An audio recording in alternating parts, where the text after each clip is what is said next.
गुरु के सुमिरन मात्र से नासति विघ्नानन् ताते सर्वारंभ में ध्यावत है सब संत।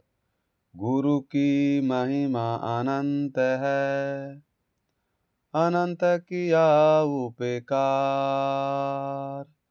लोचन अनंत उघारियां, अनंत दिखावन हार। अनंत दिखावन हार, अनंत दिखावन हार। गुरु हैं बड़ा गोविंद से, मन में देख विचार। हरि सिरजे तो बार बार, गुरु सिरजे तो पार। गुरु सिरजे तो पार। हरि आराधि ब्रह्म हैं, जगत पूज जो को। सदगुरु की पूजा किए तो सभी की पूजा हो, सभी की पूजा हो।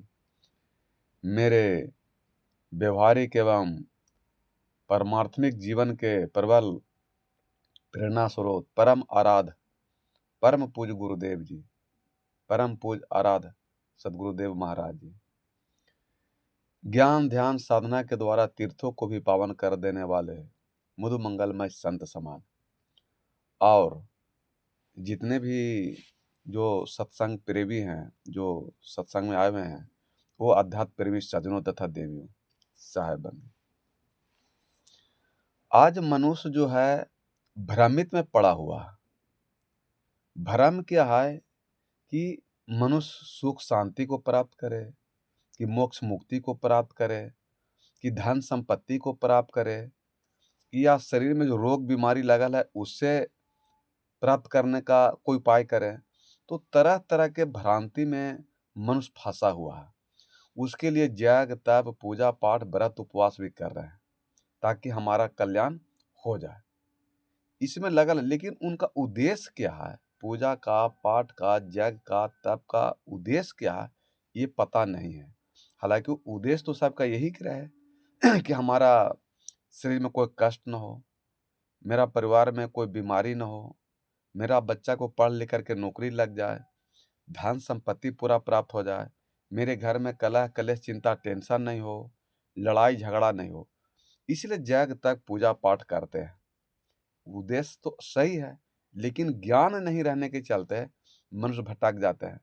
क्योंकि अगर आपको जख्म हुआ है तो डॉक्टर के द्वारा ही ठीक होगा।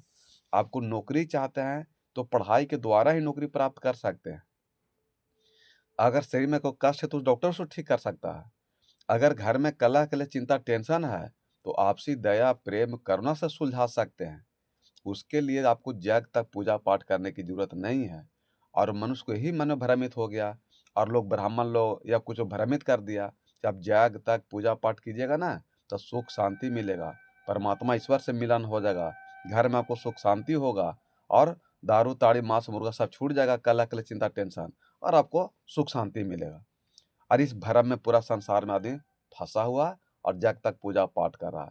लेकिन भक्ति कहाँ से निकला, किनके द्वारा निकला, कौन कौन साधु संत महात्मा ने प्रयास किए, कौन कौन मने आडंबर अंश और पखंड को घुसाया, किन कौन कौन संत महात्मा आडंबर अंश और पखंड को निकालना चाहे, कुरीतियाँ से बुराइयाँ से बचाना चाहे, ये मनुष्य जानने का प्रयास नहीं करता है।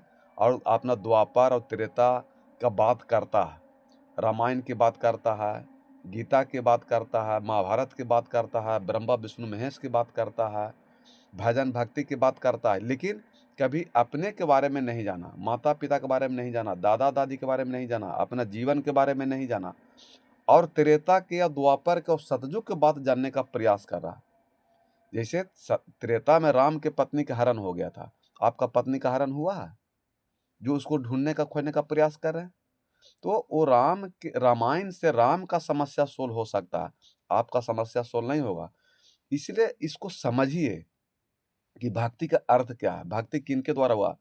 तो आज से 2,500 पहले बुद्ध भगवान पहले आए थे जो भक्ति को जन्म दिए थे कि अप्पो दिप्पो भवा, अपना प्रकाश स्वयं जलित करो, अपना दुख को स्वयं समाप्त करो, अपना सुख शांति को स्वयं प्राप्त करो, अपना कलह के लिए चिंता टेंशन को स्वयं खत्म करो और अपना धन संपत्ति होने का स्वयं माने पर डिपेंड हो जाओ। ये किसी देवता देव पर होने की जरूरत नहीं है।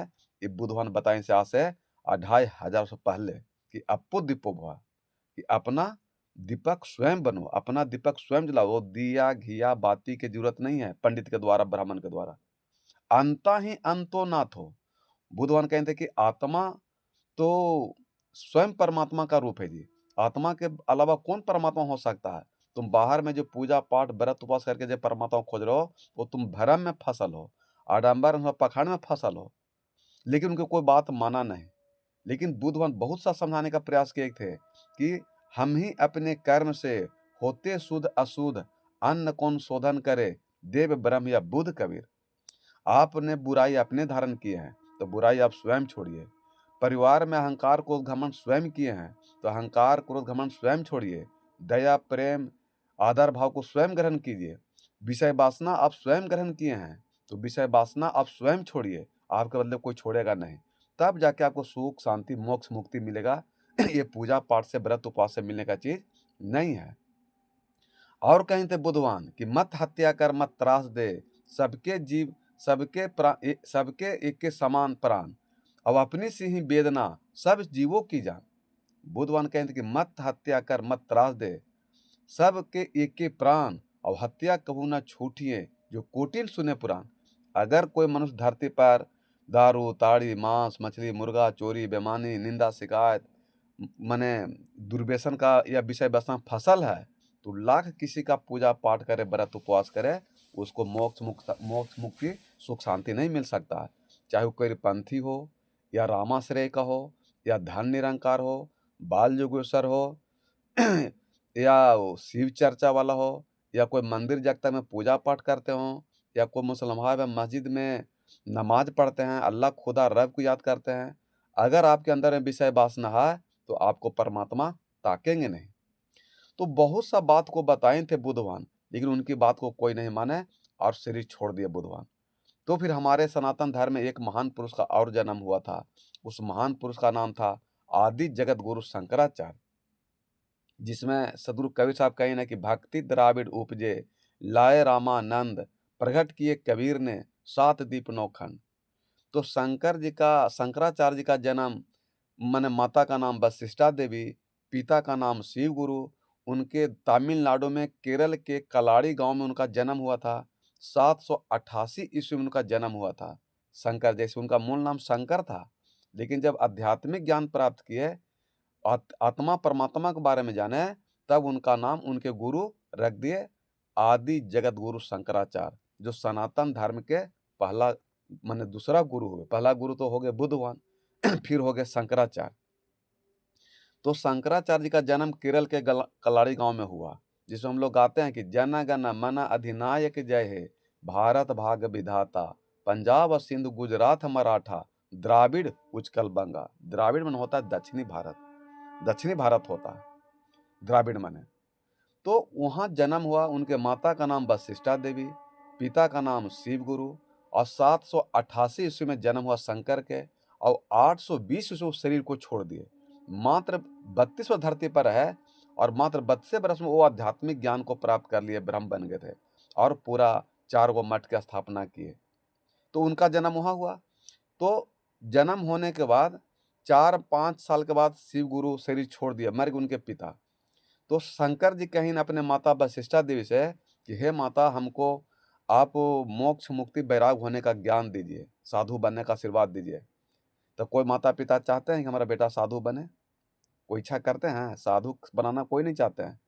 लेकिन जब माते पिता मन को नहीं साधा है, जब माते पिता बुराई को नहीं छोड़ा है, जब माते पिता ताश खेल रहा है, जुआ खेल रहा है, मांस मुर्गा खा रहा है, अंधविश्वास बेईमानी सैतानी कर रहा है, तो फिर बेटा राम कहाँ से बनेगा? बेटी लक्ष्मी कहाँ से बनेगा? दुर्गा कहाँ से बनेगा? राम कहाँ से बनेगा बेटा? शिव कहाँ से बनेगा?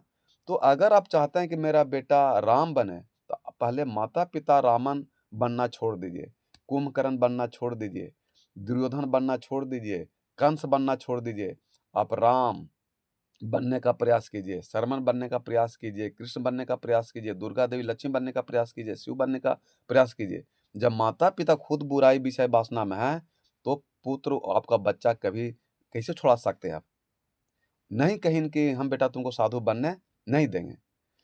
लेकिन माता-पिता, पति-पत्नी को छोड़ करके, घर त्याग करके कहीं भक्ति नहीं करना चाहिए, हमारा शास्त्र भी कहता है। और माने पुराना मैंने कहा 788 ईस्वी की बात है। तो आपको भजन, भक्ति, सत्संग जो कर रहे हैं, वो मोक्ष मुक्ति प्राप्त करने के लिए कर रहे हैं और आप फँस गए आडंबर, अनसुआ, पाखंड में जाके तक पूजा-पाठ में, उससे प्राप्त नहीं होगा। उससे पूजा-पाठ, व्रत, उपवास करने के साथ-साथ आप आत्मा की ओर लौट जाइए, तो आपका उद्धार, कल्याण होगा। तो उनका जन्म हुआ तमिलनाडु में हुआ, तो वो माने ज शंकराचार्य जी का जन्म हुआ और उसके बाद में माने वो कहीं कि माता हमको साधु बैराग होने का आशीर्वाद दीजिए, लेकिन कोई माता नहीं चाहते हमारा बेटा साधु संत बने, कोई नहीं चाहते हैं।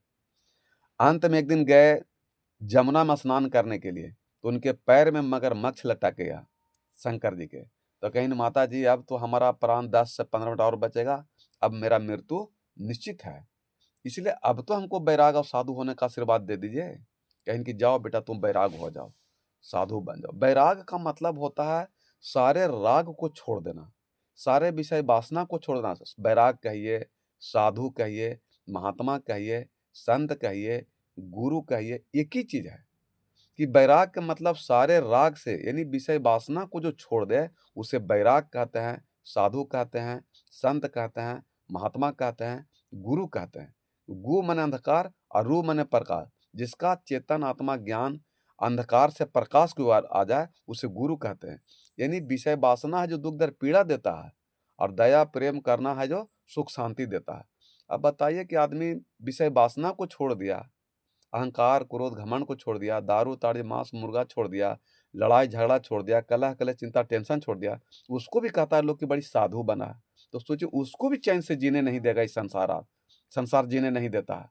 आपको चाहे बेटा हो, बेटी हो, पति हो, पत्नी हो, बहू हो, सास हो, ससुर हो, अगर कोई घर में को सच्चा रास्ता पर चलने का प्रयास कीजिएगा, बुराई को छोड़ के भजन, भक्ति, सत्संग करना शुरू कीजिएगा, दारू, ताड़ी, मांस, मछली, मुर्गा अगर छोड़ दीजिएगा, तो आपको चैन से जीने नहीं देगा परिवार वाला आदमी। इसलिए कोई ज़रूरी नहीं कि अगर हमको किसी से दुश्मनी लेना है, तो लड़ाई झगड़ा ही घर में करें। आप सत रास्ता को धारण कर लीजिए, प्रेम को धारण कर लीजिए, करुणा को धारण कर लीजिए। आप परमात्मा को प्राप्त करने के लिए मन में जिज्ञासा पैदा कर लीजिए, तो आपका घर में से सब दुश्मनी हो जाएगा और आपका पूरा विरोध करेगा कि सब दिन मांस खाया, मछली खाया, चोरी किया, बेईमानी किया, डकैती किया, आज तुम बड़का साधु हो गया। लेकिन हमारा इतिहास गवाह है कि अंगुली माल डाकू बुद्ध वंश सुधार दिए, जो कितनन को मुड़ी काट करके माने हत्या करता था, तो बुद्ध वंश को सुधार करके उसको भी इंसान बना दिए। रत्नाकर डाकू जो रात दिन आदमी को मारता था, लूटता था, चोरी बेईमानी करता था, तो सत ऋषि, नारद जी, सनक, सनंदन ने उनको भजन भक्ति सत्संग के द्वारा मने मने उनको वाल्मीकि संत बना दिए। इतिहास गवाह है। तो वो अज्ञानता में लूट घसोट मारी चोरी बेईमानी करता है, अज्ञानता में, मूर्खता में। लेकिन जिस दिन ज्ञान हो जाएगा, चेतना जाग जाएगा कि संसार से एक दिन जाना है, छूटना है, तो फिर हम चोरी बेईमानी निंदा शिकायत लड़ झगड़ा काहे ला करें, दारू ताड़ी मांस मुर्गा क्यों खाएं और 84 की धारा में क्यों जाएं। हम किसी प्राणी को बना नहीं सकते हैं, तो किसी को हत्या क्यों कर सकते हैं, किसी को हम मने दुख दर्द पीड़ा क्यों दे सकते हैं। तो ये चेतना जग जाता है ज्ञान, तो आदमी गलत कर्म करना छोड़ देता है। लेकिन जैसे आप गलत करना छोड़ दीजिएगा, विषय वासना को छोड़िएगा, तो आपका 100 दुश्मन हो जाएगा। क्योंकि सत रास्ता में चलने वाला आदमी अकेला होता है और बुराई में चलने वाला बहुत हज़ारों 10,000 लाख हो जाएगा। जैसे कुंभ मेला में गया 50 लाख आदमी, तो 50 लाख आदमी सब धर्मात्मा था? हैं? थोड़ी। साधु संत महात्मा तो गए थे गंगा के पवित्र करने के लिए, कि साधु संत महात्मा से गंगा पवित्र हो जाते हैं और उसी में जाकर के फिर दारू ताड़ी मांस मुर्गा देखा वो गंगा को गंदा कर दिया, जिसमें गन्मों कहता है कि राम तेरी गंगा मैली हो गई पापियों के धोते धोते। तो ये जो दारू ताड़ी मांस मछली मुर्गा चोरी बेईमानी निंदा शिकायत किया, वो जो मंदिर को गंदा कर दिया, तीर्थों को भी ये हमारा सनातन धर्म बताता है, गंदा कर दिया। और उस गंगा को जो साफ करने के लिए, पवित्र करने के लिए साधु संत महात्मा का नियम बनावल गया कि उसमें साधु संत महात्मा नहाएँगे तो गंगा पवित्र हो जाएगा। जिसके लिए भागीरथ जी उतार करके लाए थे अपने पूर्वजों को पाप को मिटाने के लिए। लेकिन वो कहने गए कि पूरा बल्ट के आकर के उसमें गंगा को गंदा कर देगा, डुबकी लगा कर के। और जो पूरा पापी भी जो उसमें नहाता है, दारू ताड़ी मांस मुर्गा खाता है, चोरी बवानी निंदा शिकायत जो करता है, तो गंगा भी गंदा हो गया। तो उसमें साधु संत महात्मा के चरण जाता है तो गंगा पवित्र होता है। पढ़िए इतिहास निकाल कर के तो पता चलेगा। पढ़िएगा तब ना कि कैसे गंगा उतरा, गंगा का महत्व क्या है, गंगा जमुना सरस्वती का महत्व क्या है, त्रिवेणी का क्या महत्व, वो आपके भीतर में गंगा जमुना सरस्वती त्रिवेणी। तो बहुत सा कथा, इसको इतिहास पढ़िए, मोबाइल पर लोड है गूगल पर। तो वो गए तब कहीं कि जाओ बेटा तुम बैराग हो जाओ, जिसमें गोस्वामी तुलसी के लिखने रामायण में है कि माता पिता बालक ही बोलावा उदर भरे सोई कार्य सिखावा। सिर्फ माता पिता इतने सिखाते हैं कि बेटा पढ़ लिख कर के नौकरी करे, बिजनेस करेगा, आज हमारा सेवा सत्कार खाली करे, घर द्वार बनावे। उस स्वभाव मैंने लोभ के कारण खाली पढ़ाता लिखाता है, उसको आचरण चरित्र व्यवहार नहीं दिया। जो माता पिता जाग तप पूजा पाठ व्रत उपवास में फंसाता है मंदिर में पूजा पाठ करने के लिए, उससे बड़ा आडंबर अनसुआ पाखंड कुछ नहीं हो सकता है। और वो अपने बच्चे के साथ जीवन के साथ खिलवाड़ कर रहे हैं। इसीलिए आज माता पिता को, बेटा पुतों सास ससुर को देवता देवी नहीं मानते हैं और मंदिर के भगवान को मान लेना शुरू कर दिया।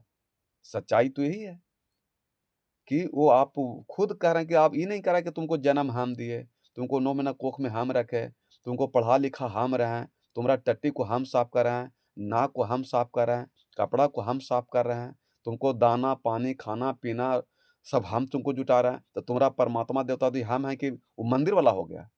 तो माता पिता को ज्ञान नहीं रहने के चलते वो मंदिर मस्जिद में बता देते हैं कि वहाँ भगवान है। इसलिए आज बेटा पुतों सास ससुर को भगवान नहीं मानते हैं, माता पिता को भगवान नहीं मानते हैं, उनको आदर भाव नहीं देते हैं। और वो मंदिर में जब तक सगरों पूजा पाठ करेगा और माता पिता को बहुत दुख देता है, खाना नहीं देगा, पीना नहीं देगा, सम्मान नहीं करेगा, गाली गलौज करेगा, और तो कहता है कि हमारा बेटा पुतों सेवा नहीं किया। तो गलती आपने की है तो भोगिए कि जाके तक पूजा पाठ में फंसा दिए, मंदिर में फंसा दिए। आप नहीं कहे कि बेटा हम ही आपका देवता है, माते देवी है और पिते देवता है। तो आपको अगर ज्ञान रहेगा तो फिर आपको वो अपमान करेगा, फिर वो आपको सम्मान करेगा। लेकिन कर्म प्रधान विश्व करी राखा, जो जस करहि सो तस फल चाखा। जैसा माता पिता कर्म करता है अपने पुत्र के साथ, फिर उसी का पुत्र करता है, पुत्र उसके साथ पोता के साथ करता है। तो ये चलते चला ला रहा है। तो इस आडंबर अनुसार पाखंड को खत्म कीजिए और समझिए कि आपके अंदर में ही परमात्मा है, वो बाहर में नहीं है। और जब वशिष्ठा देवी जब आशीर्वाद दिए तो चरण लेकर के अरे लेके घर द्वार छोड़ करके वो प्रयागराज आए, काशी, और एक गुरु बनाए। उनका गुरु का नाम था हर गोविंद भागवत पाद, और उनसे आध्यात्मिक ज्ञान प्राप्त किए, आध्यात्मिक ज्ञान प्राप्त किए और आत्मा परमात्मा के बारे में जाने। और जानने के बाद फिर वो केरल के कलाड़ी गांव में पहुंचे, जहां से उनका जन्म हुआ। तो वहां फिर वहां गए और वहां भक्ति चलाए अद्वैतवाद का। अद्वैतवाद, अद्वैत का मतलब होता है कि शरीर मिटने वाला है और शरीर के अंदर जो ब्रह्म चेतना तो मिटने वाला नहीं है। ये शरीर नश्वर है और भीतर में जो परमात्मा है वो नश्वर नहीं है, वो अजर है, अमर है, अखंड है, आदि अनादि अविनाशी परम तत् परमात्मा, यही चेतन आत्मा राम है। तो आदि जगत गुरु शंकराचार्य बताए कि ब्रह्म सत्य जगत मिथ्या, ये शरीर मिटने वाला है और भीतर जो परमात्मा है चेतन आत्मा राम, वो मिटने वाला नहीं है। तो ये आत्मा और मन का जो संबंध, जब गांठ जब टूट जाता है तब ये आत्मा परमात्मा के देश में जाता है। लेकिन इस शरीर रहते भर में आदमी मन के द्वारा काम करते हैं, जग तक पूजा पाठ दारू ताड़ी मांस मुर्गा में फंस जाते हैं। और ये चेतन जो है आत्मा अस्थिर रहता है बैठा। लेकिन जैसे ही मन और आत्मा का गांठ खुलता है दोनों का, तो फिर परमात्मा का दर्शन होता है। और वो भक्ति चलाए अलावर, दो रूप में भक्ति बांटे, एक अलावर और एक नैनार। तो अलावर से चला वैष्णवी पंथ और नैनार से चला शिव उपासक शैल धर्म चला, जिसको शिव उपासक कहते हैं। तो वहां से भक्ति चलाए। तो वो शंकराचार्य सही बात बोले कि ब्रह्म सत्य जगत मिथ्या। लेकिन किसी घर में पुलिस दरोगा डीएम हो जाता है ना, तो डीएम का अभिमान हो चाहे ना हो, लेकिन उनका परिवार का अभिमान हो जाता है कि हमारे तो परिवार में एसपी है, डीएम है, दरोगा है। अब हमको कौन कौन बिगाड़ेगा रे। तो किसी को मार देता है, पीट देता है, गाड़ियों तेज चलाता है, रंगदारी करता है। लेकिन उसको ये नहीं पता है कि हमारे ऊपर भी एगो काल है, हमारे ऊपर भी एगो जमराज बैठल है। तो आप अगर एसपी डीएम बीडीओ भी हो गए हैं और कोई गरीब गुरबा के साथ आइएगा मारेगा पीटेगा, तो आपको भी काल छोड़ने वाला नहीं है। क्योंकि परमात्मा कर्म देखते हैं, वो SP, DO, BDO, SP, DM, BDO, धनवान, करोड़पति नहीं देखते हैं, सुंदरता नहीं देखते, रिवाल्वर, बंदूक, अस्टंगा नहीं देखते हैं परमात्मा, उस सब को समेट देते हैं। उसी प्रकार जब शंकराचार्य आए ब्राह्मण के रूप में, तो सब ब्राह्मण का पूरा चलती आ गया, बोला बोली हो गया कि अब हमको धर्म में, भक्ति में आडंबर अनुसार पखंड करते को रोक नहीं सकेगा, और सबको सताना शुरू कर दिया ब्राह्मण लोग, पूजा के माध्यम से, पाठ के माध्यम से सबको आडंबर अंधविश्वास पखंड में फंसा दिया। क्योंकि शंकराचार्य सही बोले कि ब्रह्म सत्य जगत मिथ्या, कि भीतर शरीर मिथ्या है और भीतर में जो परचेतनात्मा राम परमात्मा है वो सत्य है। लेकिन उनके फॉलोवर जितने ब्राह्मण थे, शिष्य थे, उनके अनुयायी कहीं कि नहीं, हम मंदिर वाला को भगवान मानेंगे, भीतर वाला को नहीं मानेंगे। वहीं से आडंबर अनुसार पखंड घोषणा शुरू हुआ, जो आप लोग पूजा पाठ में फसल हैं। पढ़िए इसको इतिहास उठा करके, और पढ़ते नहीं हैं। और 90% को मंदिर में जग तक पूजा पाठ करने नहीं देवल जाता था, जिसमें कहते हैं भूइयाँ, चमार, दुसाध, कोयरी, ऐकवट, बैकवट, जादव, ये सब के मंदिर में पूजा पाठ करने नहीं देवल जाता था पहले। वहाँ तक कि जो क्षत्रिय कहते हैं, जो फॉरवर्ड कहते हैं, उसको भी पूजा पाठ करने में विरोध करता था। लेकिन कहीं की चिंता मत करो, तुमको हम राजा बना देंगे, तुमको जात में सबसे श्रेष्ठ बना देंगे, तुम हमारा विरोध मत करो, हमको लूट के खाए दो धर्म के नाम पर। और उसको जात में क्षत्रिय बना दिया, राजपूत बना दिया, फॉरवर्ड बना दिया, लाला बना दिया, कि तुमको चिंता करे की जरूरत है, तुम जातियों में सबसे श्रेष्ठ हो। ऐसा ऐसा आडंबर रच कर करके सब जात पात, ऊंच नीच, छुआछूत, भेदभाव में ब्राह्मण लोग बांध दिया था। क्योंकि शंकराचार्य सही बोले, जो हमारे सनातन धर्म के पहला गुरु के ब्रह्म सत्या जगत मिथ्या। अगर आप लोग के पास मोबाइल है तो गूगल पर सर्च कीजिए, बोलिए, तो आपको पता चल जाएगा। पढ़िएगा तब ना पता चलेगा। खाली जग तक पूजा पाठ करे से होगा, सत्यनारायण कथा कराने से होगा, ये कभी कराने से नहीं होगा। पढ़िए। तो उन्हें अलावर की संख्या और नैनार हो गया। तो अलावर में जिसमें 10 अवतार लिए, जिसमें पहला अवतार मीन अवतार लिए, कच्छप अवतार लिए, बराह अवतार लिए, नरसिंह अवतार लिए, ओकर बाद राम अवतार लिए, कृष्ण अवतार लिए, वामन अवतार लिए, बुद्ध अवतार लिए, माने कल्कि अवतार भी आना बाकी है। 9 अवतार लिए हैं, 10वां भी आने का बाकी है। उसी प्रकार आपको माने आपको समझिए। और नैनार में बहुत सा हो गए। तो इस सब के अलग अलग संत हुए थे। तो उन्हीं के संत में एगो संत थे रामानुजाचार्य, उनके शिष्य हुए आदि जगत गुरु शंकराचार्य जी के। तो वो भक्ति चलाए विशेष शुद्ध द्वैतवाद। समझे, विशेष शुद्ध द्वैतवाद। तो वहां से अलावर की परंपरा शुरू हुआ, जिसे वैष्णवी भी कहते हैं। वहीं से विष्णु भगवान के 10 अवतार हुए, जो आपको बताया, जिसमें प्रथम मीन हो गया, कच्छप हो गया, बराह हो गया, नरसिंह हो गया, राम के रूप में हो गए, कृष्ण जी के रूप में हो गए, परशुराम के रूप में हो गए, वामन अवतार के रूप में हो गए, बुद्ध अवतार, बुद्ध के भी उन्हीं को अवतार में बता दिया ब्राह्मण। कल्कि अवतार जो अभी लेने के लिए इसका बाकी है। तो नैनार शैल धर्म से जिसे शिव को मानते हैं, और अलावर की संख्या 12, जिसमें 11 पुरुष थे और 1 नारी थे। उस स्त्री का नाम है अंडाल। उस अंडाल को दक्षिणी भारत का मीरा कहा जाता है। तो हमारे देश में 3 मीरा हुए। तो राजस्थान की थी जो अंडाल जी, और दक्षिण भारत में जो थी उस महादेवी वर्मा के नाम से जाना जाता, उसे आधुनिक मीरा कहा जाता था। लेकिन विष्णु भगवान और शिव भगवान दोनों भगवान की परंपरा वहां से शुरुआत हुआ। माने विष्णु भगवान और शिव भगवान की शुरुआत आदि जगत गुरु शंकराचार्य जी के द्वारा शुरुआत हुआ। अलावर संख्या और नैनार संख्या शुरुआती हुआ। तो सगुण सगुण था अद्वैत भगवान, माने अद्वैतवाद भगवान शंकराचार्य चलाया, उसका नाम था अद्वैतवाद। तो अद्वैतवाद का मतलब होता है कि धरती पर जितने भी प्राणी हैं वो सबके अंदर में जो ब्रह्म है, यानी चेतन आत्मा राम है, जो प्राण जिसे कहते हैं, वही भगवान है। और मंदिर में, गंगा नदी में, पत्थर मूर्ति में भगवान नहीं होते हैं। ये आदि जगत गुरु शंकराचार्य कहीं, जो हमारे सनातन धर्म के पहला गुरु हुए। तो शंकराचार्य ने बोले ब्रह्म सत्य जगत मिथ्या, जो सबके शरीर में जो ब्रह्म है वही सत्य है, और जगत सब झूठा, यानी शरीर संसार मिटने वाला है, छूटने वाला है। और जगत गुरु ने बोले सही, मगर उन्होंने शिष्यों ने सुना नहीं, और कहने लगा कि मंदिर में ही, तीर्थों में भगवान है, शरीर में चेतन आत्मा यानी ब्रह्म नहीं होते हैं। फिर उनके शिष्य हुए रामानुजाचार्य, उन्होंने कहा कि विशेष द्वैतवाद चलाया। आदि जगत गुरु शंकराचार्य का जो सुधार किया, उन्होंने द्वैतवाद फिर चलाए और उन्होंने बोले कि जो ज्ञान के द्वारा जिसे परमात्मा को प्राप्त किया जाता है उसे ही भगवान कहते हैं। तो वेदांत संग्रह, भाव्य संग्रह, गीता भाष्यम, वेदांत दीपक, वेदांत सारण, श्री रंग गंधम, जसवंत ही थे, अपना अपना धर्म चलाए थे। ये सब जितना थे सब अपना अपना साधु संत महात्मा पंथ चलाए थे, जिसमें रामानुजाचार्य जी के शिष्य फिर हुए रामानंद जी, जिनका जन्म प्रयागराज में हुआ था 13वीं शताब्दी में और 1299 में हुआ था। तो 1237 में रामानुजाचार्य के शिष्य थे और उनके फॉलोवर भी थे। तो रामानंद जी उनके विचार पर चलते थे और वैष्णवी विष्णु भगवान के जगह पर जगह पर राम की जी का स्थापना किए थे। विष्णु भगवान के जगह पर राम जी का स्थापना किए थे। तो भक्ति करना चालू किए थे। तो रामानंद जी के शिष्य हुए सदगुरु कबीर साहब, रविदास जी, नामदेव जी, दादुर साहब। इसके बाद रामानंद जी के शिष्य ने भी फिर उत्तर भारत में भक्ति को फैलाए थे। तो रामानंद जी ने दक्षिण भारत से उत्तर भारत में भक्ति लाए थे और स्थापित किए थे।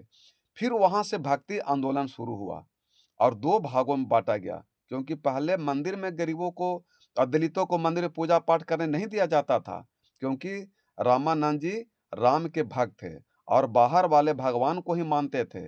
तब सदगुरु कबीर साहब ने निर्गुण परंपरा शुरू किए थे और वहां से भक्ति की आंदोलन शुरुआत किए थे।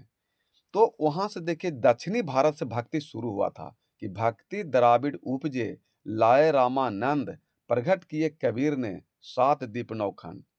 तो वहां से भक्ति शुरुआत हुआ था और लाए थे शंकराचार्य शुरुआत किए, उनके शिष्य लाए रामानुजाचार्य, रामानुजाचार्य के शिष्य हो गए रामानंद जी, दक्षिणी भारत से उत्तरी भारत में लाए और रामानंद जी के शिष्य हो गए थे सदगुरु कबीर साहब और वो भक्ति आंदोलन वहां फिर शुरू किए।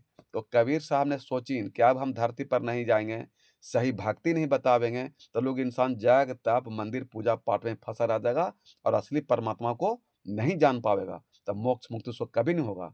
तब सदगुरु कबीर साहब धरती पर आए और धरती पर आकर करके वो सब भक्ति को माने शुरुआत करना चाहे, उसको आडंबर को खत्म करना चाहे। जबकि इसके पहले बहुत से साधु संत महात्मा आए थे जो आडंबर, अंधविश्वास, पाखंड, सती प्रथा, राजनीतिक आंदोलन को समाप्त करने का प्रयास किए थे, लेकिन कोई नहीं किए थे, नहीं कर पाए। लेकिन करने का प्रयास बहुत किए थे। जैसे 19वीं शताब्दी में भारत में राजनीतिक परिवर्तन के अतिरिक्त महत्वपूर्ण सामाजिक धार्मिक परिवर्तन भी हुए थे।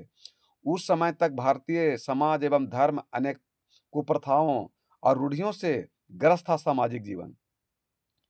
तो जाति प्रथा, सती प्रथा, बाल विवाह, नारियों पर विशेष करके विधवाओं की दयनीय स्थिति से बुरी तरह प्रभावित थी कि उस समय मैंने क्या था कि अगर किसी का पति मर जाता था तो पत्नी उसको सीधे जिंदे जला देवल जाता था। बहुत खराब था स्थिति, विधवाओं की दयनीय स्थिति था, बुरी तरह से प्रभावित था। इसी प्रकार धार्मिक जीवन में मूर्ति पूजा, अंधविश्वास का व्यापक प्रभाव था। तो सामाजिक सुधार, धार्मिक सुधार करने के लिए सबसे पहले भक्त संतों ने ही किया था, परंतु अंग्रेज शासन काल में 18वीं शताब्दी तक पुरानी कुरीतियां अपना जड़ जमा चुका था। तो 19वीं शताब्दी से इस स्थिति में परिवर्तन आने लगा था। इसके सामाजिक सुधार, धार्मिक सुधार आंदोलन शुरू हुआ। इसमें सामान्यतः भारतीय पूर्ण जागरण के नाम से जाना जाता था। इस आंदोलन में इस आंदोलन से हिंदू मुसलमान समाज समान रूप से प्रभावित हुआ। तो ब्रह्म समाज, आर्य समाज और रामकृष्ण मिशन ने हिंदू समाज में तथा अलीगढ़ में आंदोलन ने मुस्लिम समाज में सुधार आंदोलन चलाया था। तो सामाजिक धार्मिक सुधारने में कुछ अंग्रेजों का भी महत्वपूर्ण योगदान था। ऐसे व्यक्तियों में आता है नाम गवर्नर जनरल विलियम का, जो अंग्रेजों ने भी सामाजिक कुरीतियों को समाप्त करने का प्रयास किया था, बहुत योगदान दिए थे। वाइटिंग माने गवर्नर जनरल विलियम वाइटिंग, जो 1828 से माने 35 का नाम विशेष रूप से आता है। वह उदारवादी विचारधारा के थे। उन्होंने भारतीय समाज में बहुत बुराइयों को दूर करने का प्रयास किया था। तो 1829 में उन्होंने सती प्रथा को समाप्त कर दिया था। बिलियंस ने, और समाज में अनेक बुराइयों को समाप्त करने के लिए सुधार आंदोलन के लिए तैयार कर दिया। आप लोग कहते हैं कि कबीर साहब, ब्रह्मा विष्णु में कितना पहले सब साधु संत महात्मा आया, जो आडंबर अनशन पाखंड जो ब्राह्मण घुसा दिया था, उसको सुधारने का प्रयास किया था। इसमें प्रथम जो नेता आते हैं वो है राजा राम मोहन राय, जो सती प्रथा को खत्म किए थे। पढ़िएगा तब इतिहास ये पता चलेगा।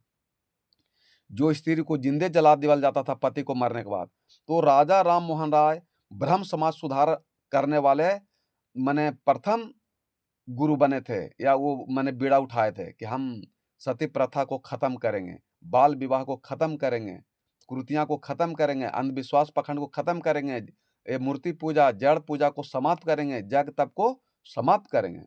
और दयानंद सरस्वती और आर्य परंपरा, रामकृष्ण परमहंस, स्वामी विवेकानंद और रामकृष्ण मिशन तथा सैयद अहमद और उनका अलीगढ़ आंदोलन, इन लोगों ने बदलती परिस्थितियों में अनुकूल अपने आप को तैयार कर लिया था। समझ में आया बात आप लोग के? हैं कि जो माने परंपरा, जो स्वामी दयानंद सरस्वती, जिनका कॉलेज है, डीएवी स्कूल, वो सब आपको बताते हैं। तब इसको पढ़िए इतिहास को, तब आपको पता लगे मूर्ति पूजा और आपको भगवान कहाँ, ईश्वर कहाँ। और सैयद अहमद और उनका अलीगढ़ से आंदोलन शुरू, जो मुस्लिम में हुआ, जो सूफी मत जिसको कहते हैं, वो सैयद अहमद, उनके अलीगढ़ से आंदोलन, इन लोगों ने बदलती परिस्थितियों को अनुकूल अपने आप को तैयार कर लिया था। तो बुराइयों को समाज सुधार लाने का काम किया था, माने बुराइयों को सामाजिक सुधार लाने का काम किया था। तो राजा राम मोहन राय का जन्म 22 मई 1774 ईस्वी को बंगाल के एक गांव राधानगर में हुआ था। उनके पिता का नाम रमाकांत था, वे जमींदार थे, और राजा राम मोहन राय की शिक्षा पटना में हुआ था। पटना में उन्होंने इतिहास, धर्म, दर्शन और विभिन्न भाषाओं का अध्ययन किया था। तो तोहफत उल मुद्दीन अथवा एंकेश्वरवाद के आधार उपहार, माने एंकेश्वरवाद को उपहार नामक पुस्तक लिखकर अर्जित किए थे। तो एंकेश्वरवाद में उन्होंने अवस्था दिखाई, यानी परम चेतन आत्मा को ही भगवान माना था। अब राजा राम मोहन ने पूरी तरह से सामाजिक सुधार कर्मों में व्यस्त हो गए। उन्होंने मूर्ति पूजा का कटु आलोचना किया था और अंकेश्वरवाद एवं तर्क पर बल दिया था। उन्होंने जाति प्रथा, छुआछूत को निंदा की तथा नारियों को सती प्रथा की दशा सुधारने एवं शिक्षा के विकास के लिए लड़ाई लड़े थे। उन्होंने सभी धर्मों को अच्छाइयों का ग्रहण करने पर बल दिए थे। वे मूर्ति पूजा, आडंबर, अंधविश्वास, पाखंड का विरोधी थे और एंकेश्वरवाद के समर्थक में आए, यानी वे निरंकार ब्रह्म को ही उपासना करने पर बल देते थे। जो आपके भीतर में चेतन आत्मा राम है, वही राम निकलते हैं, तो कहते हैं कि राम नाम सत्य है। तो ये पहले भी साधु संत महात्मा बहुत आए थे, बहुत जो आडंबर, अंधविश्वास, पाखंड को खत्म किए थे। जो बलि प्रथा, पुरोहित के आधारित धार्मिक आडंबरों एवं रूढ़िवादी प्रथाओं का विरोध कर हिंदू धर्म के शाश्वत और पवित्र स्वरूप को परस्त करना चाहते थे। उन्होंने उपनिषद सहित अनेक ग्रंथों का अनुवाद किया था। राजा राम मोहन राय और ब्रह्म समाज को सुधारा। उन्होंने ब्रह्म समाज की स्थापना की। इसके द्वारा उन्होंने सर्वव्यापी ब्रह्मा की उपासना, निरंकार ब्रह्म की उपासना पर बल दिया था। ये नहीं कि मूर्ति पूजा, जग तप पूजा पर, तीर्थ पर बल दिया था। ये तो ब्राह्मण लोग घुसा दिया बीच में, अपना माने बिजनेस करने के लिए, पेट पालने के लिए, अपना नौकरी करने के लिए, कि जजमान मरे चाहे तरे, पंडित जी के झोला भरे। किसी ने बोलने का हिम्मत नहीं है कि सच्चाई को बोले, और आप लोग जग तप मूर्ति पूजा में फसल हैं, जबकि पहले ही कितना साधु संत महात्मा विरोध किए थे। मूर्ति पूजा, जग तप, तीर्थ बल पर दिया था। उन्होंने प्रमुख सिद्धांत निम्नलिखित है। उपासना पर बल दिया था, ये नहीं कि मूर्ति पूजा, जग तप पूजा पर, तीर्थ पर बल दिया था। वो सबको खिलाफ किए थे राजा राम मोहन राय। ये सब जिसमें ईश्वर एक है, वह सर्वव्यापिक है और सर्वशक्तिमान है, 9 को ज्ञान दिए थे। वह निरंकार है, जो परमात्मा को देख नहीं सकता है, छू नहीं सकता है। जिसमें रामायण में लिखे कि बिनु पद चलहु सुनहु बिन काना, कर बिनु कर्म करहु विधि नाना। कि परमात्मा का आंख नहीं है, कान नहीं है, मुंह नहीं है, पैर नहीं है, लेकिन सब वो काम कर सकते हैं और सबके अंदर में गुप्त बैठल है। इस निरंकार ब्रह्म की उपासना के लिए पूजा पाठ करना, बलि चढ़ाना अथवा मूर्ति स्थापना करना आवश्यक नहीं था उस समय। ईश्वर की आराधना ध्यान से किया जाता है। बाल विवाह जैसे कुप्रथाएं समाप्त को की जानी चाहिए। विधवा विवाह को प्रोत्साहन प्रोत्साहन दिया जाना चाहिए कि किसी का पति मर गया तो उसको शादी ब्याह करने का बल देना चाहिए। ये राजा राम मोहन राय ने समाप्त किए थे। और सभी मनुष्य समान है, छुआछूत को भावना को मिटाना चाहिए। तो निरंकार ब्रह्म को उपासना के लिए किसी धर्म ग्रंथ अथवा पुरोहित की आवश्यकता नहीं है। ये पहले ही संत बता दिए थे और फिर भी आपको पंडित जी फंसा दिया। तो पंडित तो खुद शंकर को घर ठग लिए, शिव को लंका जैसे घर बनाया था पार्वती जो शिव को रहने के लिए, पत्नी कहने पर उसको तो ठगते देर ही नहीं लगा। और आप लोग को क्या वो नहीं ठगेगा, लेकिन आप लोग के समझावेगा। लेकिन सोचते हैं कि हम पूजा पाठ करके अपन जो पाप किए वो पाप समाप्त हो, कभी समाप्त होने वाला नहीं है। इस प्रकार ब्रह्म समाज ने हिंदू धर्म के सात्विक रूप को अपना एवं सामाजिक कुरीतियों को दूर करने का लक्ष्य निर्धारित किया। इस संख्या द्वारा राजा राम मोहन राय ने अपना धार्मिक सुधार कार्यक्रम चलाया। उसके बाद देवेंद्रनाथ टैगोर, जिसको टैगोर भी कहते हैं और ठाकुर भी कहते हैं, और केशव चंद्र सेन के हाथों में आया। देवेंद्रनाथ टैगोर ने ब्रह्म समाज को एक ईश्वरवादी आंदोलन के रूप में आगे बढ़ाया। उन्होंने आध्यात्मिक ज्ञान के प्राप्ति पर बल दिया, तो विश्वास और नैतिकता पर भी विशेष बल दिया गया था। तो मूर्ति पूजा, धार्मिक आडंबर, कर्मकांड, तीर्थ यात्रा को निंदनीय और त्याग माना माना गया था। तो 1856 में देवेंद्रनाथ ठाकुर ब्रह्म समाज का कार्य भार को संभाला और केशव चंद्र सेन को सौंप करके स्वयं अध्ययन मनन में अपना सारा ध्यान लगाने में लगे, जो भीतर में परम तत्व परमात्मा है। उसके बाद स्वामी दयानंद सरस्वती का जीवन परिचय भी आता है, जो वो भी ब्राह्मण समाज के आते थे, दयानंद सरस्वती। तो स्वामी दयानंद सरस्वती का जीवन परिचय जानिए कि वो आर्य परंपरा के माने संस्थापक थे। स्वामी दयानंद सरस्वती थे। उनका वास्तविक नाम मूल शंकर था। उनका जन्म 1824 में गुजरात के एक कट्टर ब्राह्मण परिवार में हुआ था। तो बचपन से ही उन पर धर्म का गहरा प्रभाव था, परंतु वे धार्मिक आडंबरों और रूढ़िवादी प्रथाओं पर विश्वास नहीं रखते थे। जुआ जुआ जुआ अवस्था में ही आध्यात्मिक ज्ञान की खोज में वे घर छोड़कर निकल पड़े थे और में मथुरा में आए। उन्होंने स्वामी ब्रिजानंद से दीक्षा प्राप्त की। उनके बाद वे वेद उनके बाद वे दयानंद सरस्वती के नाम से विख्यात हुए। उनका नाम था पहले मूल शंकर, लेकिन जब वो अपने गुरु बनाए, बिरजानंद से शिक्षा प्राप्त की, आध्यात्मिक शिक्षा प्राप्त की, आत्मज्ञान की, तब फिर उनका नाम हो गया माने दयानंद सरस्वती के नाम से वो विख्यात हुए। उन्होंने वैदिक धर्म का प्रचार फिर किया। तो दयानंद सरस्वती ने मुंबई में 1875 में आर्य परंपरा को स्थापना की और स्वामी दयानंद सरस्वती की पुस्तक माने शतार्थ प्रकाश में मिलता है, वो मिलता है। उन्होंने वेदों को सर्वोत्तम मानते थे। जो 4 वेद है ना, 4 वेद उसको मानिए और वेद में क्या लिखा उसको मानिए, पढ़िए। उसको वेद को कहीं थे दयानंद सरस्वती को, उसको मानिए, पढ़िए, क्योंकि उसमें मूर्ति पूजा नहीं है। वेद शास्त्र में चारों वेद में अग्नि है, पहाड़ है, जंगल है, मिट्टी है, पानी है, ये सब देवता है। चूंकि हमको जीवन जीने में मदद करता है कि चित जन पावा गंगन समीरा, 5 तप से बना शरीरा, जो आज गोस्वामी तुलसा भी कहना है। तो वेदों में देवता का वर्णन है, अग्नि कहा है, मिट्टी कहा है, पेड़ कहा है, जंगल का, पानी का, ये सब 5 को देवता का नाम उसमें है। तो उसको पढ़ने के लिए कहीं दयानंद सरस्वती जी कि सर्वोत्तम मानते। उनका मानना था कि वेदों में निहित ज्ञान और धर्म की सर्वोत्तम है, इसलिए मनुष्यों को इसे ही अपनाना चाहिए। उन्होंने वेदों को ओर लौटने का नारा दिया था। वे हिंदू धर्म के विरुद्ध वैदिक स्वरूप की माने विरुद्ध वैदिक स्वरूप की स्थापना करना चाहते थे और पुराणों में उसका आस्था नहीं था। देखिए, दयानंद सरस्वती जो ब्राह्मण समाज से आते हैं, उनको पुराणों में नहीं रुचि था कि पुराणों में आडंबर, अंधविश्वास, पाखंड डाला हुआ था। वे पूर्व जन्म और कर्म में विश्वास करते नहीं माने विश्वास रखते थे, माने पूर्व जन्म में विश्वास रखते थे, परंतु धार्मिक कर्म कांडों में पुरोहितों के आध्यात्मिक के विरोधी थे। दयानंद सरस्वती परंतु धार्मिक कर्म कांडों और पुरोहितों के आध्य आध्य पथ के विरोधी थे। जो पूजा पाठ व्रत उपवास कराते थे उनका विरोधी थे दयानंद सरस्वती, जबकि वो भी ब्राह्मण समाज के थे। तीर्थ यात्रा, यज्ञ, बलि प्रथा में उनकी आस्था नहीं थी। बहुतेवाद, मूर्ति पूजा, वाम मार्ग, शक्ति पूजा के वे आलोचक थे। 10 नियम 10 नियम सभी सत्य विद्या का आदि मूल ईश्वर है।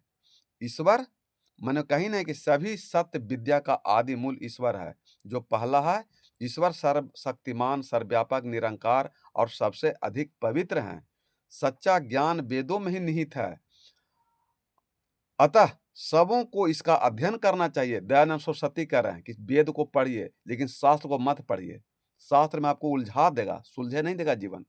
ये दयानंद सरस्वती कहना, अगर केस ठोकना हो किसी को तो दयानंद सरस्वती पर केस ठोकेगा, सूरज संत पर मत ठोकेगा, क्योंकि हम वही बता रहे हैं जो इतिहास गवाह है, जो मैंने 1807-8 ईस्वी के पहले के बात बता रहे हैं। तो सच्चा ज्ञान वेदों में ही निहित है, अतः सबों को इसका अध्ययन करना चाहिए। मनुष्य को सदैव सत्य का ग्रहण करने और असत को छोड़ने के लिए तत्पर रहना चाहिए। सभी कार्य धर्म के अनुसार ही करना चाहिए। आर्य परंपरा का प्रमुख उद्देश्य संसार का उपकार करना, सबसे प्रेम पूर्वक धर्मानुसार अच्छा व्यवहार करना, अविद्या का नाश हो और विद्या का विकास हो, मानिए गलत का नाश हो, असत का नाश हो, सत्य का माने आपका धर्म का सुधार हो। सभी मनुष्यों को सामाजिक धर्म हितकारी नियम का पालन करना चाहिए। और अंत में उनकी मृत्यु 1883 में उसको मृत्यु हो गया। दयानंद सरस्वती के 1883 उनकी मृत्यु हो गई। तो दयानंद सरस्वती ने शिक्षा विकास के लिए आर्य परंपरा में अनेकों सराहनीय कार्य किए थे। उनके स्कूल कॉलेज की स्थापना इस संस्था में करवाई। तो स्वामी दयानंद सरस्वती की स्मृति में 1886 में लाल हंस राज ने लाहौर में DAV स्कूल खोला, जिसको दयानंद एंग्लो वैदिक कॉलेज से स्थापना की। यह कॉलेज 1947 के पूर्व में उच्च शिक्षा का एक विख्यात केंद्र था। इसके बाद सदगुरु कबीर साहब ने भक्ति आंदोलन किया, तो आडंबर अंधविश्वास पाखंड को खत्म करना चाहते थे। तो स्वामी दयानंद सरस्वती का आर्य समाज के संस्थापक हुए। वास्तव में उनका नाम मूल शंकर था। उनका जन्म जो 1824 ईस्वी में गुजरात के एक ब्राह्मण परिवार में हुआ था, और मथुरा में उन्होंने बिरजानंद से शिक्षा ग्रहण किए थे। और दयानंद सरस्वती ने अनेक स्कूल कॉलेज की स्थापना किए। जो 1886 में लाल हंस ने लाहौर में DAV स्कूल खोला है, उस कॉलेज का नाम है दयानंद एंग्लो वैदिक कॉलेज किए थे। और आज भी DAV स्कूल में माने सरस्वती पूजा नहीं होता। तो इतना आडंबर अंधविश्वास पाखंड को समाप्त करने के लिए हमारे पहले भी साधु संत महात्मा आए थे, लेकिन वो समाप्त नहीं हुआ। उसके बाद सदगुरु कबीर साहब धारा पर आए कि अब हम धरती पर अगर नहीं जाते हैं तो आडंबर अंधविश्वास पाखंड समाप्त नहीं होगा, विरोध नहीं होगा। तो भक्ति का विरोध क्या करेगा? तो उसके बाद में सदगुरु कबीर साहब धरती पर आए और लहरताल में प्रकट हुए और वो भक्ति को शुरुआत किए। और कहीं कि कबीरा मन निर्मल भया जैसे गंगा नीर, तो पीछे पीछे हरि फिरे कहत कबीर कबीर। जो तिल माही तेल है, जो चकमक में आग, तेरा साईं तुझ में है, जाग सके तो जाग। सब घट मेरो साइया सुनी सेज न कोई, बलि हरुआ सेज की जाघट पर घट होय। जो मने कस्तूरी कुंडल बसे मृग ढूंढे बन माही, ऐसे घट घट राम है दुनिया जान। कबीर साहब कहाँ करें कि राम नहीं है, और वो पूरा हिंदुस्तान में प्रचार करना शुरू किए। तो भक्ति का जन्म कहाँ से हुआ? केरल के कलाड़ी गांव में आदि जगत गुरु शंकराचार्य के द्वारा भक्ति जन्म हुआ। तो भक्ति द्राविड उपजे लाए रामानंद, प्रगट किए कबीर ने 7 दीप 9 खंड।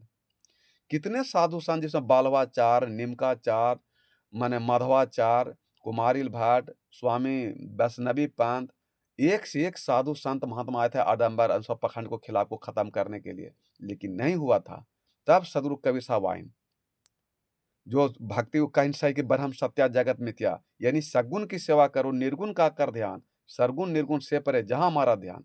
तब उनको सारा ब्राह्मण फिर सब छेक लिया सदगुरु कबीर साहब के, क्योंकि मूर्ति पूजा का विरोध करना शुरू किए, जग तप का विरोध किए, माने मंदिर में भगवान नहीं कि पाहन पूजे हरि मिले तो मैं पूजूं पहाड़, तासे तो चक्की भली की पीस खाए संसार, काकर पाथर जोड़ के मस्जिद लिया बनाए, ता चढ़ी मुल्ला बांग दे, क्या बहरा हुआ खुदा है?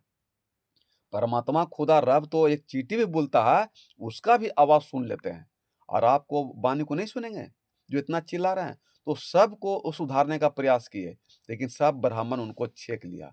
तब फिर हुआ भक्ति आंदोलन। तो हमारे देश में 3 आंदोलन हुआ था, जिसमें पहला आंदोलन जो बताए सती प्रथा आंदोलन, जिसको राजा राम मोहन समाप्त किए। दूसरा हो गया राजनीतिक आंदोलन, जिसको महात्मा गांधी ने खत्म किए थे। बाल कृष्ण गोखले ने खत्म किए थे, गोखले। बाल गंगाधर तिलक ने खत्म किए। ये सब बहुत सा नेता आए थे जो खत्म किए थे, और भक्ति आंदोलन को समाप्त किए सदगुरु कबीर साहब, जो आज भी मनुष्य को जग तक पूजा पाठ छूट नहीं रहा है और उसी में फसल है। केस करना होगा तो दयानंद सरस्वती पर केस कीजिएगा, वो भी ब्राह्मण समाज के आते हैं। अगर ब्राह्मण को किसी को केस करना होगा तो दयानंद सरस्वती पर केस कीजिएगा, हम पर केस मत कीजिएगा। और नहीं तो इतिहास पढ़ करके देख लीजिए, मोबाइल में बोलिए, सर्च कीजिए भक्ति आंदोलन के बारे में, तो सारा डिटेल आपको मोबाइल में बता देगा। लेकिन अध्ययन नहीं कीजिएगा और खाली जग तक पूजा पाठ से सुख शांति मोक्ष मुक्ति प्राप्त कीजिएगा, विष्णुपथ में पिंड दान करने से मुक्ति मिल जाएगा। हैं? मरने के बाद कोई ना एडमिशन कराएगा, पढ़ाई करेगा स्कूल में तो पढ़ लेगा, पीएचडी कर लेगा, और मरने के बाद कोई मोक्ष मुक्ति कर लेगा, कोई ब्राह्मण कर देगा। ये शुरुए से 788 से सब आडंबर सब पाखंड घुसा हुआ। तो सब उनको छेका, तो वहाँ पर भक्ति आंदोलन हुआ। तो भक्ति आंदोलन हुआ कि भक्ति के बेटा, तो शंकराचार्य कहेंगे कि 2 बेटा, एक सगुण और एक निर्गुण। तो कबीर साहब ने आंदोलन किए, जो अब भक्ति हुआ शुरुआत कहाँ? द्राविड़ से, दक्षिणी भारत से, और लाए के रामानंद जी। अब देखिए प्रकट कर रहे हैं सदगुरु कबीर साहब, जिससे बहुत से आदमी नफरत करते हैं। 100 गो में 95 आदमी नफरत करते हैं कबीर साहब से, मात्र 5% आदमी उससे प्रेम करते हैं, जिसको आप चेतना जाग गया, ज्ञान जाएगा, वही पूर्ण परमात्मा है जो सही ज्ञान बताए, रूप बताए, और परमात्मा आपके भीतर में, वो बाहर में नहीं है। ये राम, शिव, बुद्ध, महावीर, कबीर, बालवाचार, माधवाचार, शंकराचार्य, बुद्ध भगवान, जितने दयानंद सरस्वती, जितने साधु संत महात्मा आए थे, निम्बकाचार, वो सब कहीं है। लेकिन कोई आपको ब्राह्मण मानने नहीं दे रहा है और जागता पूजा पाठ में फंसाए हुए। तो सगुण भक्ति के 2 बेटा, एक सगुण और एक निर्गुण। कि सगुण होता है जिससे माता पिता साधु संत माता, सगुण हो गया तो आपको ब्राह्मण पूजा पाठ में फंसा दिया, देवता देवी तीर्थ में फंसा दिया। सगुण मन होता है माता पिता, सगुण जो दिखने वाला होता है उसको होता है। लेकिन देवताओं की पूजा पाठ कर करके भी आपका ज्ञान देवता वाला अंदर नहीं आ रहा है। जैसे राम की मूर्ति बना रहे हैं, शिव की मूर्ति बना रहे हैं, कबीर साहब की मूर्ति बना रहे हैं, बुद्ध भगवान की मूर्ति बना रहे हैं, दुर्गा देवी लक्ष्मी की मूर्ति बना रहे हैं। तो वो जो देवता बन गए, भगवान बन गए, उनका आचरण चरित्र जैसे कैसे ठीक हुआ? तो आचरण चरित्र व्यवहार आपके अंदर में आवे तब तो वो देव जिसको पूजा भी कर रहे हैं या करवा रहे हैं, तो उस देवता देवी का आचरण चरित्र व्यवहार अगर आपके आचरण चरित्र में उतर गया तो आपका उद्धार कल्याण हो जाएगा।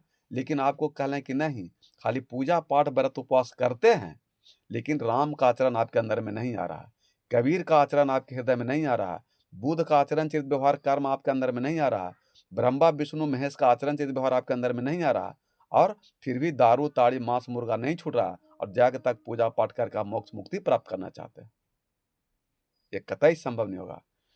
तो सगुण और निर्गुण, तो सगुण के भी 2 बेटा, एक रामाश्रय और एक कृष्णाश्रय, और निर्गुण का भी 2 बेटा, एक प्रेमाश्रय और एक ज्ञानाश्रय।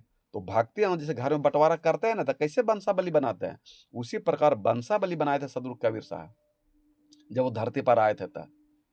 तो रामाश्रय के संत हो गए गोस्वामी तुलसी साहब, जो अयोध्या वाला राम के पूजा पाठ करते थे, और कृष्णाश्रय के संत हो गए सूरदास और मीरा, जो कृष्ण भगवान को उपासक थे, जिसमें कृष्ण भगवान को पूजा पाठ करते थे मीरा, और उनको कृष्ण भगवान दर्शन भी दे दिए। तो कहें कि प्रभु हमको तो मोक्ष मुक्ति प्राप्त हो गया, मिल गया। तो कहें कि नहीं, मोक्ष मुक्ति देना संत का काम है, महात्मा काम है, हमारा काम नहीं है। तो कहें कि मेरा पूजा इसी व्यर्थ चला गया, कहें कि नहीं, पूजा कोई व्यर्थ जाता है नहीं, ऐसा नहीं कि पूजा व्यर्थ चला जाता है। तो कहें कि प्रभु, तो कहें कि गुरु तो हम अपने खुद 3 गो किए हैं। कृष्ण भगवान ने 3 गुरु किए। पहला गुरु का नाम संदीपन गुरु, दूसरा गुरु का नाम गर्गाचार्य, और तीसरा गुरु जो उनका घोर अंगिरस, जो आध्यात्मिक गुरु हुए, जो आत्मा परमात्मा गुरु हुए, वो हो गए घोर अंगिरस। तो अपने गुरु बना है और आप कहते हैं कि हमको गुरु की क्या आवश्यकता है। तो राम कृष्ण से को बड़े, तीनों तो गुरु किए, तीन लोक वे अधीन हुए, गुरु आगे अधीन हुए। तो राम कृष्ण से भी आप लोग बड़ा हैं, जो गुरु नहीं बना रहे हैं और गुरु बनेले हैं पंडित जी के, और जाके तक पूजा पाठ करके मुक्ति प्राप्त करना चाहते हैं। क्या इन 84 की धारा में जाइएगा, सुअर में जन्म होगा, कोई नहीं बचा सकता है, कोई नहीं बचा सकता है। अगर आप मूर्ति पूजा कर भी रहे हैं, अगर दारू, ताड़ी, मांस, मुर्गा, चोरी वाली छोड़ भी दिए हैं, तभी अगर भीतर में परमात्मा को नहीं प्राप्त कीजिएगा, तभी आपको शरीर मिलबे करेगा। मुक्ति नहीं होगा, मनुष्य तन मिलेगा, लेकिन मुक्ति नहीं मिलेगा।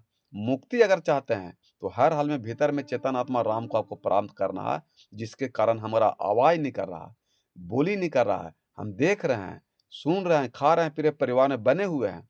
उस चेतन आत्मा राम अंदर में है, और जब तक उस राम को अंदर साधना के द्वारा प्राप्त नहीं कीजिएगा, तो आपका जन्म मरण होते रहेगा, दुःख भोगते रहिएगा। तब माता, पिता, पति, पत्नी, बेटा, पुत्र को दुःख नहीं है, तो मनुष्य तन में कष्ट है, जो मटर हो रहा है, लड़ाई हो रहा है, बीमारी हो रहा है, हैजा हो रहा है, कोलरा हो रहा है, बुखार लग रहा है, एक्सीडेंट हो रहा है, गोड़ टूट रहा है, तो मनुष्य रूप में भी कष्ट है। तो जन्म कष्ट है, मृत्यु कष्ट है, ये दोनों से जीव त्रस्त है। तो इस जन्म मरण से मोक्ष मुक्ति प्राप्त करना चाहते हैं, तो भीतर जो जहाँ से ये आत्मा आया है परमात्मा के देश से, ये आत्मा को आप वहाँ भेज दीजिए, तो आप प्राप्त करके तब आपका जन्म मरण मोक्ष मुक्ति होगा, अन्यथा आपको नहीं होगा। फिर आप 84 की धारा में जाइएगा।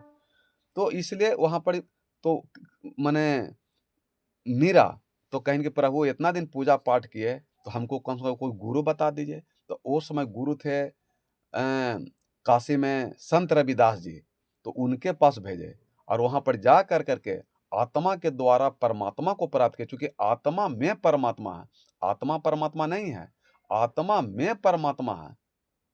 जैसे बीज वृक्ष नहीं है, लेकिन बीज में वृक्ष है। अब कोई कहे कि बीज में वृक्ष है, तो लेकिन बीज को वृक्ष है, तो बीज जब जमीन में जाएगा, वो फटेगा, सड़ेगा, गलेगा, ठंडा, गर्मी, बरसात को झेलेगा, तब वो वृक्ष होता है।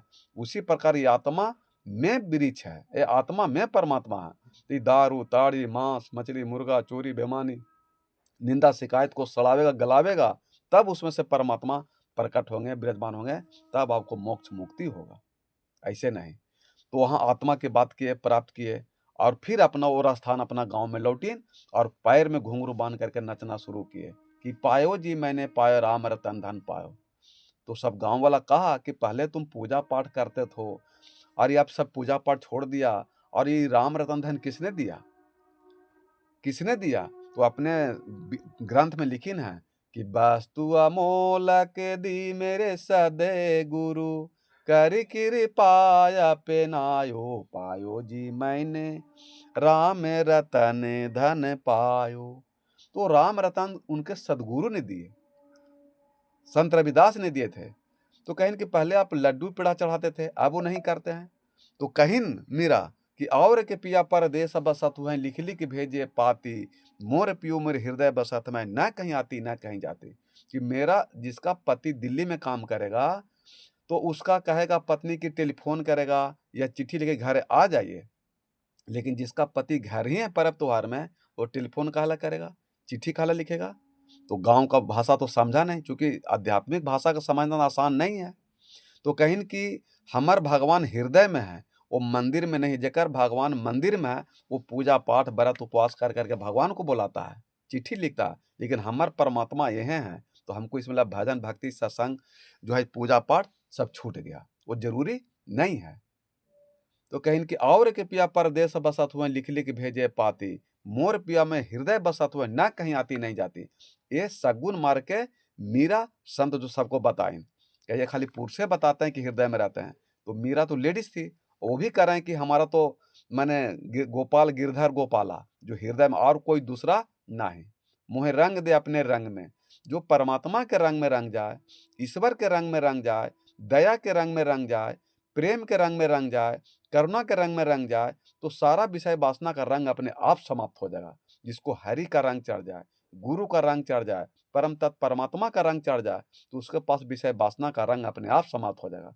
अब आप जग तक पूजा पाठ व्रत उपवास कर रहे हैं, और दारू ताड़ी मांस मछली मुर्गा छूट नहीं रहा। बहुत सा पंथों में कभी मैंने संत मत में देखे कि गांजा मार धूक ले, रामाश्रय में भी देखे कि कहते हैं कि गुटखा नहीं छूटेगा, कोई अभी तक मांस मुर्गा खा रहा है। धन निरंकार में भी।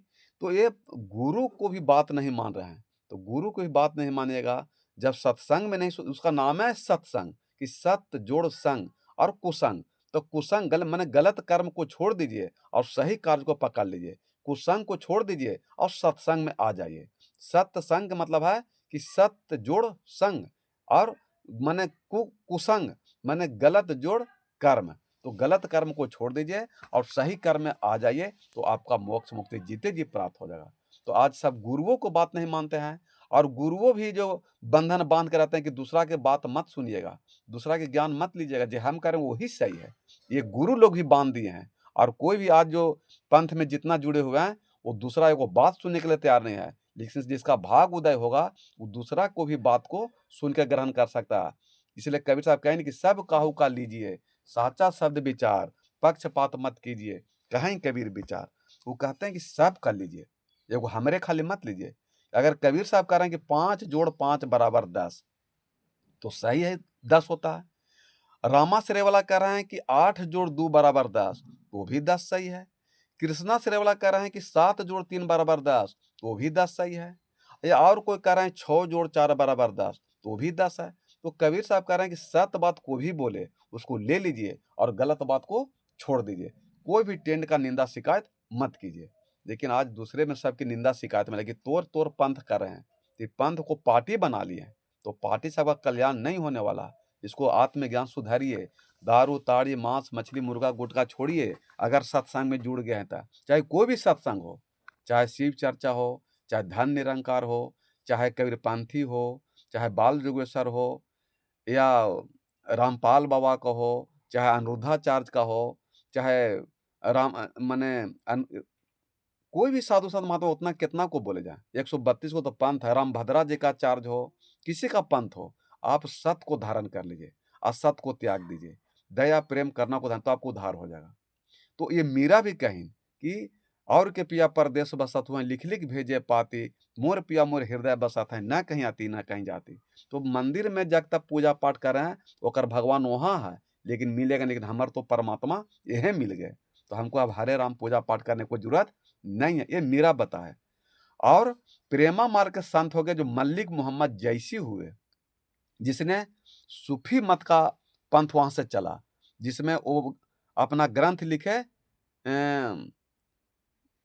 उनका ग्रंथ है ये वाला, लिखे हैं, याद नहीं आ रहा है, कुछ ही बोलते हैं, बता देंगे, प्रवचन कर देगा तो याद आ जाएगा।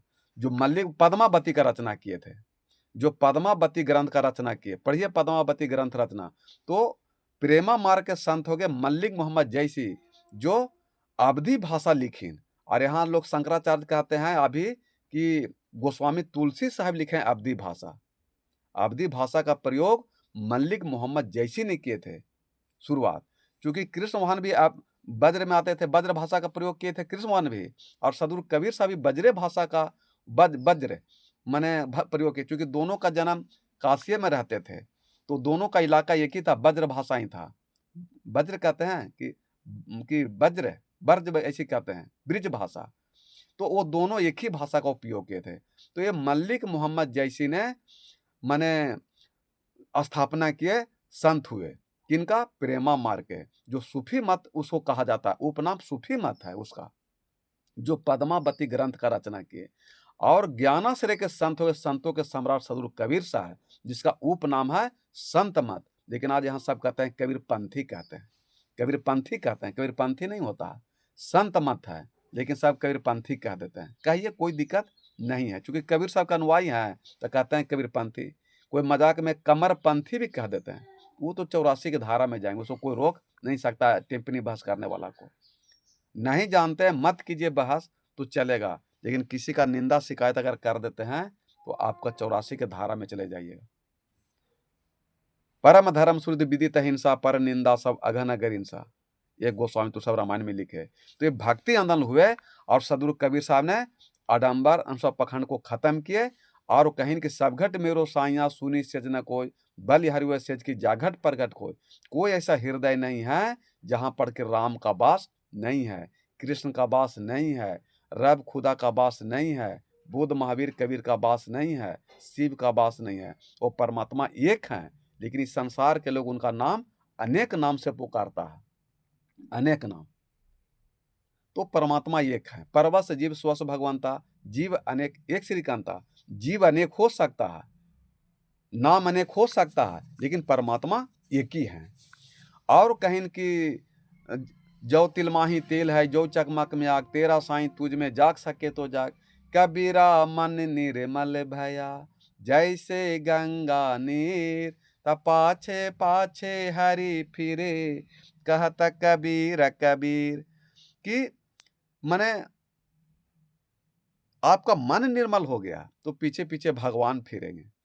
और ये जो तिलमाही तेल है, जो चकमक में आग, तेरा साईं तुझ में जाग सके तो जाग। तो 90% को मंदिर में पूजा पाठ करने नहीं देवल जाता था, तो अब सदगुरु कबीर साहब को उनको पैर पकड़ लिया और कहेंगे प्रभु हमको जाग तक पूजा पाठ करने नहीं देता है और छुआछूत करता है।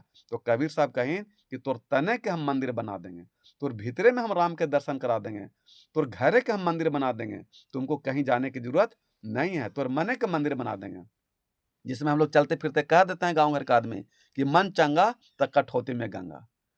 तो जिसका मन चंगा तो कठौती, तो मन में है आपका गंदा, मन में है गंदा, तो फिर आपको परमात्मा मोक्ष मुक्ति कैसे देंगे? हैं? मन को कीजिए गंदा और काम छोड़ दिए गलत धंधा, तब आपको होगा सारे विषय वासना का हृदय में आना मंदा। तो मन को साफ कीजिए तो आपका उद्धार कल्याण होगा। ये भक्ति चलाए सदगुरु कबीर साहब। तब फिर उनके आलाप से फिर गोस्वामी तुलसी भी रामायण में लेकिन कि निर्मल मन जन सो मोह पावा, मोहे छल कपट छिर न भावा। गोस्वामी तुलसी फिर लिखी रामायण में कि जिसका मन निर्मल हो जाएगा, पवित्र हो जाएगा, शुद्ध हो जाएगा, सारा विषय वासना छूट जाएगा, वो हमको भाता है। राम जी कह रहे हैं गोस्वामी कि हमको प्राप्त कर सकता है, हम उसके पीछे पीछे चलेंगे। और दूसरी लाइन में कहीं कि मोहे छल कपट छिर न भावा। जो जग के नाम पर, पूजा के नाम पर, पाठ के नाम पर, व्रत के नाम पर तीर्थ करता हो और दारू ताड़ी मांस मुर्गा गुटखा नहीं छोड़ता हो, वो हमको भाता नहीं है। अब कितनों चारों वेद 6 7 18 पुराण का ज्ञाता हो जाइए, पूरा बीजा का हो जाइए, कबीर साहब की बीजा की उपासना बोल दीजिए प्रवचन, लेकिन अगर आप सारे विषय वासना से मुक्त नहीं होइएगा, आपके भीतर में परमात्मा का वास कभी नहीं हो सकता है। और जिस दिन सारे विषय वासना का वास हो जाएगा, उस दिन दया, धर्म, सत्य, प्रेम, ईश्वर परमात्मा का वास हो जाएगा। फिर वहां रामन कुंभकर्ण कंस का वास नहीं होगा, तो आपका उद्धार कल्याण हो जाएगा। राम ब्रह्म परमारथ रूपा, अभिगत अलख अनादि अनूपा। मम दर्शन फल परम अनूपा, जीव पाओ निज सहज स्वरूपा। कि रूप को पूजा करते करते तो अपना स्वरूप में आ जाओ, लौट जाओ, तो तुम्हारा उद्धार कल्याण हो जाएगा। ये रामायण कहते हैं गोस्वामी तुलसी साहब। राम ब्रह्म परमारथ रूपा, अभिगत अलख अनादि अनूपा। वो तो राम का रूप जो अविनादि है, अविनाशी है, माया रहित, इच्छा रहित। वो न जन्मते हैं न मरते हैं, न कोई देख सकता है न छू सकता है। वो अनादि अविनाशी परमात्मा सबके हृदय रूपी मंदिर में है। और वही परमात्मा राम निकलते हैं तो गांव के 50 आदमी कहते हैं कि राम नाम सत्य है। चलेगा कि सत्य क्या है? चले दे रहा है ब्राह्मण? अभी नहीं चलने दे रहा। इसलिए इसको समझिए, तो आपका उद्धार कल्याण होगा। तो जो कबीर साहब जो भजन भक्ति फिर किए, वही गोस्वामी तुलसी फिर रामायण में सब लिख दिए। क्योंकि गोस्वामी तुलसी का जन्म हुआ था 17वीं शताब्दी में और कबीर साहब को उनका जन्म हुआ था 14वीं शताब्दी में। तो 300-350 बरस बड़ा है कबीर साहब और 350 बरस गोस्वामी तुलसी साहब उम्र में छोटा है। तो ये रामानंद जी जो थे उनके गुरु हुए और बाद में ये सब रामा से सब माने ग्रंथ लिखे गोस्वामी तुलसी साहब और कबीर साहब का बानी सब लिखे रामायण में। तो इस तरह का भक्ति आंदोलन कीजिएगा तो आप जो त्याग तप पूजा पाठ व्रत उपवास आप मोक्ष मुक्ति प्राप्त करना चाहते हैं, ये कभी नहीं होगा। विष्णुपद ने जो पिंड दान करा रहे हैं ब्राह्मण के द्वारा, पंडितों के द्वारा, वो मुक्ति कभी नहीं हो सकता है। कोई मरने के बाद नौकरी नहीं प्राप्त कर सकता है, उसी प्रकार मरने के बाद कोई मोक्ष मुक्ति प्राप्त नहीं कर सकता है। जीते जी पढ़ लिख करके आप नौकरी प्राप्त कर सकते हैं और मनुष्य जीते जी राम को प्राप्त कर करके मोक्ष मुक्ति प्राप्त कर सकते हैं। ये बात आप लोग को हम बताएं ताकि आपका आडंबर अंधविश्वास पाखंड खत्म हो, तो आपका जीवन में कल्याण हो जाए। प्रेमा मार के जो संत हुए थे मल्लिक मोहम्मद जैसी, उन्होंने पद्मावती की रचना किए थे। मुल्ला दाऊद थे, मंझन थे, ओस्मान थे, माने कुतु ननन, ये सब प्रेमा मार्ग के श्रेय के संत थे। और कृष्णा श्रेय के जो ईश्वर को मानने वाले थे उनके संत थे सूरदास, मीरा, रस खान, अब्दुल रहीम खान, नंददास, परमानंद दास, कुंभन दास, कृष्णदास, ये सब कृष्णा मार्ग के संत थे। और रामाश्रय के जो संत थे, जो मंदिर में पूजा पाठ करते थे और जो राम जी के भक्ति करते, वो रामानंद जी, तुलसीदास, नरहरि दास, नाभादास, केशव दास, ये सब ईश्वर दास, ये सब राम मार्ग के भक्ति करते थे। ये सब क्या करते थे? इन शब्द ने अवधी भाषा में प्रयोग किया था, अवधी भाषा का प्रयोग किया करते थे। क्योंकि कृष्णा मार्ग के जो संत थे ना, वो सूरदास, मीरा, उन्होंने वज्र भाषा का ही प्रयोग किया करते थे। और ज्ञान मार्गी वाले भी वज्र वज्र भाषा का ही प्रयोग किया करते थे। और प्रेमा मार्ग वाले भी अवधी भाषा का ही प्रयोग करते थे। तो अवधी भाषा का प्रयोग के किए मल्लिक मोहम्मद जैसी। और आज शंकराचार्य जो मठ के नीति से, तो कहते हैं गोस्वामी तुलसी साहब किए। पढ़िए अभी, तब चंदन टीका पूरा लगा करके भजन भक्ति बताइएगा। तो वज्र भाषा का प्रयोग क्या करते थे, और प्रेमा मार्ग वाले भी अवधी भाषा का ही प्रयोग करते थे। तो कृष्णा जी का संबंध वज्र भाषा से था, और कबीर साहब भी वज्र के इलाका में ही रहते थे, इसलिए वज्र ब्रज ब्रज ब्रज भाषा का ही प्रयोग किया करते थे। तो भक्ति द्राविड़ उपजे, लाए रामानंद, प्रगट किए कबीर ने, सात दीप नौखंड। तो भक्ति का जन्म केरल में हुआ था, रामानंद जी के द्वारा दक्षिण भारत से उत्तर भारत में लाए। लेकिन ब्राह्मणों ने भक्ति को इतना दबा के रखना चाहता था, लेकिन कबीर साहब ने रामानंद जी को गुरु बनाए, और रामानंद जी की घमंड को भी तोड़े, और वे दबे कुचले लोगों को भक्ति झूठा बताकर उनकी भ्रमित करते थे। उसको सदगुरु कबीर साहब ने पूरे देश में फैला दिया। तब से पंडित को कबीर साहब से प्रेम नहीं हुआ, नहीं हुआ, नहीं हुआ कर हुआ कि रात कभी दिन को माने रात कभी दिन से प्रेम नहीं कर सकता, सुख कभी भी दुख से प्रेम नहीं करता, सत असत से कभी प्रेम नहीं करता। इसलिए कबीर साहब कहते थे कि साचा सद कबीर के प्रगट कहे जग माही, और जैसा को तैसा कहा तो निंदा नाही। तो सत कहने से अगर असत को ठेस लगता है, तो इसमें कबीर साहब क्या कर सकते हैं? हालांकि बाद में गोस्वामी जी भी बोले हैं कि घट में है सुझत नहीं, लाला तैसो जिंद, तुलसी या संसार को भयो मोतियाबिंद। राम कहते हैं प्रकृतिक पार प्रभु सब उर्वासी, ब्रह्म निरीह बिरज अविनाशी। कृष्ण जी भी कहते हैं कि ईश्वर सर्वभूतानाम हृदय सर्वुन तिष्ठता। और कबीर साहब तो पहले से ही, कबीर साहब तो कहिए रहे हैं कि सब घट मेरो साइया, सुनी सेज न कोई, बल हरुआ सेज की जाघट परघट होए। तो मंदिर में पूजा पाठ में सही पूजा पाठ करने के बाद इंसान को दुखी है, परेशान है, और मुक्ति नहीं मिला, इसलिए मोक्ष नहीं मिला। इसलिए साहेब बंदगी, अगर आप मोक्ष मुक्ति प्राप्त करना चाहते हैं, तो आप भीतर वाला रमैया राम को प्राप्त कीजिए। इसको साधना से प्राप्त कर सकते हैं, और तब आपको मोक्ष मुक्ति मिलेगा। इस संसार से जन्म मरण मुक्त होगा, तब जन्म मरण से छुटकारा होगा, बंधन कटेगा। इसलिए बहुत सा पंथ वाला में भी देखते हैं कि खैनी खा रहे हैं, तो गुटखा खा रहे हैं, तो गांजा। कई पंथियों में राम माने संत मत में भी अभी गांजा बहुत से पी रहे हैं। आडंबर, अनुस्वार, पखंड, धर्म, धन के नाम पर, धर्म के नाम पर पैसा ठगोती, सब में चल रहा है। वो सब 84 धारा में जाएंगे, जो धर्म के नाम पर, पूजा के नाम पर, पाठ के नाम पर, सत्संग के नाम पर जो ठगते हैं। इसलिए कृष्ण कहीं है कि आस कह रही श्वास से धीरज धरना सीख, मांगे बिन मोती मिले, मांगे मिले न भीख। तुम भागवत कथा पुराण कहो, लेकिन भागवत कथा कहने के नाम पर भगत से धन मत हड़पो। तो धन भगत को कुछ नहीं होगा, लेकिन साधुओं संत 84 धारा में जाएंगे। क्योंकि कबीर साहब कहने कि हम ठगाई सुख उपजे, और ठगाई दुख हो। कबीर साहब कहने कि तुम ठगा जाइयो, लेकिन ठगियो नहीं। तुम दुख सह लियो, लेकिन दुख दियो नहीं। तुम निंदा सह लियो, तो लेकिन तुम दूसरा की निंदा करना नहीं।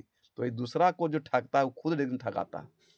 और कबीर साहब कहीं कि मने प्रवचन सत्संग करना, लेकिन भूखल प्यासल मर जाना, लेकिन भजन भक्ति सत्संग के नाम पर धन किसी से नहीं मांगना। जो स्वेच्छा से दे दे वो है अमृत है, और तुम मांगा तो खून है, और नहीं मांगा तो पानी है, और खींचा तानी कर लिया तो वो है खून है। इसलिए कहनी मांगन मरण समान है, मत मांगे कोई भीख, और मांगन से मरना अच्छा, ये सदगुरु की सीख। कि तू सत्संग प्रवचन करना, लेकिन भक्ति के नाम पर मांगना नहीं। भूखल मर जाई हो वो कबूल है, लेकिन मांगना नहीं। तो स्वेच्छा से देगा तो वो अमृत है, और मांगिएगा तो पानी हो जाएगा। और अगर खींचातानी लिए हैं भागवत कथा प्रवचन सत्संग के नाम पर, तो खून ले रहे हैं भगत का, तो 84 की धारा में जाएंगे। और गोस्वामी तुलसी साहब कहीं रामायण में कि हरहि धन सिस शोक न हरहि, सो गुरु घोर नरक मही परहि। कि जो राम का कथा कहता हो, कृष्ण कथा कहता हो, भजन भक्ति सत्संग करता हो, और अग्ने शिष्य का भगत का दुख दर्द पीड़ा नहीं हरे, आडंबर अनुश्वास पखंड नहीं हरे, विषय वासना बुराई को नहीं हरे, तो और उसका धन केवल हर लिए, तो वो साधु संत महात्मा 100 कल्प घोर नरक में जाएगा। मुकदमा ठोकना होगा तो कृष्ण भगवान पर, कबीर साहब पर और गोस्वामी तुलसी साहब ठोके, हम नहीं कर रहे हैं, क्योंकि हम उन्हीं का बात बता रहे हैं।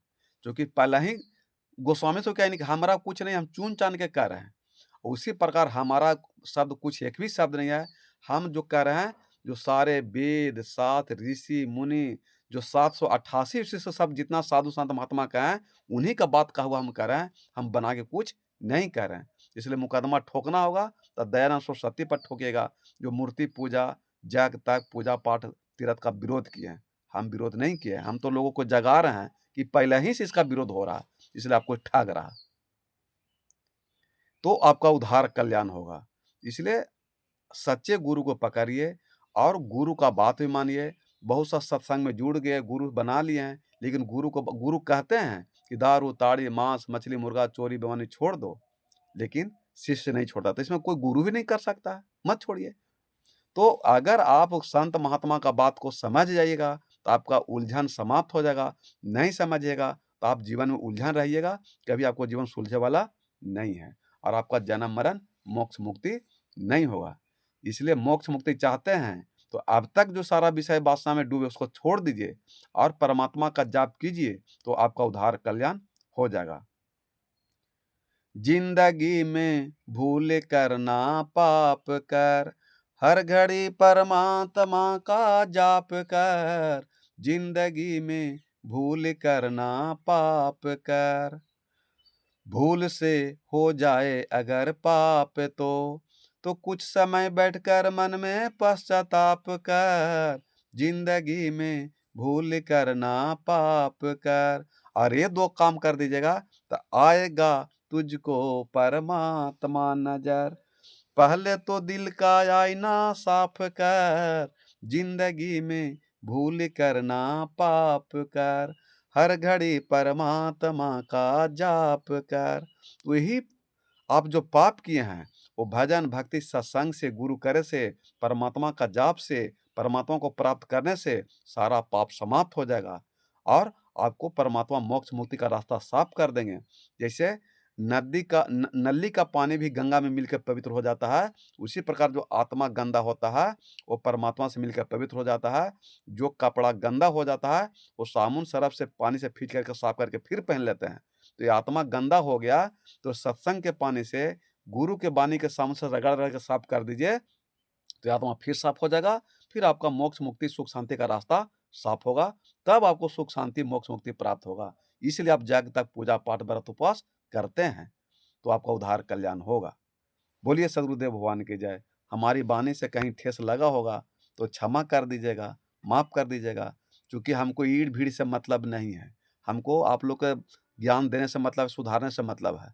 हमको तो बताइए दी कि धन से कोई मतलब, अपना काम गाड़ी चलावेंगे, कमाएंगे, खाएंगे और मोक्ष मुक्ति सुख शांति प्राप्त करेंगे, और भीतर में अपना राम को प्राप्त कर लिए हैं। अब हमको प्राप्त करने की जरूरत नहीं है, बस उनको याद करते रहना है। जो रूप है, तो भक्ति के बिना वो नाम नहीं मिलेगा, भक्ति के बिना वो शब्द नहीं मिलेगा, और शब्द के बिना नाम नहीं मिलेगा, और नाम के बिना मुक्ति नहीं मिलेगा। ये कलयुग केवल नाम आधारा, सुमरि सुमरि नर उतरे भव पारा। तो केवल आपके भीतर में जो शब्द है, वो शब्द का नाम है, और उसी शब्दवा का नाम राम है। इस शब्द शब्द का खेल है, उसी शब्द में राम, वही शब्द उपजावो, ले जाए निज धाम, ले जाए निज धाम।